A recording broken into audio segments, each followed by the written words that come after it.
अस्सलाम वालेकुम अज़ीज़ ख़वातीन हज़रात, कैसे हैं आप? उम्मीद करता हूँ कि ठीक ठाक होंगे।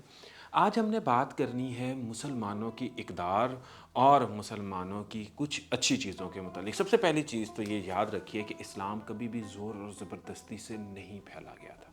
इस्लाम फैला था लोगों के रवैयों से मुतासिर होकर। इस्लाम फैला गया था लोगों की ईमानदारी से देखकर। इस्लाम फैला गया था मुसलमानों की आपस में भाईचारा देखकर। अगर हम पीछे चले जाएँ ज़माना जाहिलियत में, जिस वक़्त हज़ूर सल्लल्लाहु अलैहि वसल्लम पे नबूवत नाज़िल हुई थी, तो उस नबूवत के बाद भी जो इस्लाम फैला था वो सिर्फ़ इस वजह से फैला था कि ये जो शख़्स है मोहम्मद सल्लल्लाहु अलैहि वसल्लम, ये झूठ नहीं बोलता, ये अमानत में ख़यानत नहीं करता, ये सच्चा है।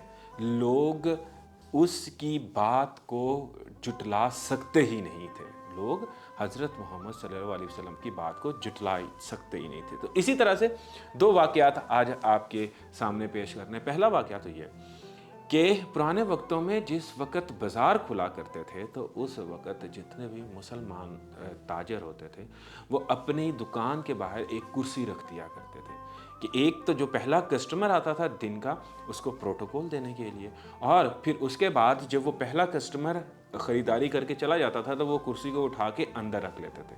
और थोड़ी देर बाद जिस वक़्त सूरज ऊपर आ जाता था, कोई 1-2 घंटे गुज़र जाते थे, तो बाज़ार में देखते थे कि किसकी कुर्सी अभी तक उसकी दुकान के बाहर है।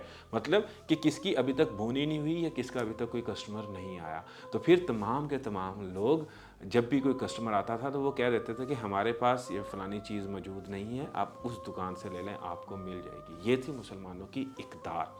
और फिर दूसरा वाक़या, ये लफ्ज़ दिवालिया से निकला है। दिवालिया का मतलब आज हम डिफ़ॉल्ट होना समझते हैं कि जी शायद इसके पास पैसे नहीं हैं या इसके पास कोई चीज़ नहीं है। तो पुराने वक्तों में क्या होता था कि जब कोई शख्स, कोई भी ताजर बिल्कुल डिफ़ॉल्ट कर जाता था, या कोई ताजर जब जिसके पास जो है ना वो अगले दिन ख़रीदने के पैसे नहीं होते थे, तो अपने दुकान के बाहर एक दिया जला देता था, सिर्फ़ ये पैगाम देने के लिए कि मैं इस वक़्त फ़ाइनेंशियल क्राइसिस में हूँ। और तमाम लोग जितने भी उस बाज़ार वाले होते थे, वो ज़्यादा से ज़्यादा कस्टमर्स जो हैं वो उसकी तरफ भेजना शुरू करते थे, ताकि वो अपने उन फ़ाइनेंशियल क्राइसिस से बाहर निकलें। ये थी मुसलमानों की इक़्तिदार की, जिसकी वजह से मुसलमान वाक़ई में दुनिया पे राज करते थे। और फिर अब एक लम्हे के लिए आप देखिए कि आप आज के ज़माने में हमारे यहाँ ताजिर हज़रात, हमारे यहाँ लोग क्या करते हैं। इसी अच्छी बात के साथ मुझे दीजिए इजाज़त। अल्लाह हाफ़िज़।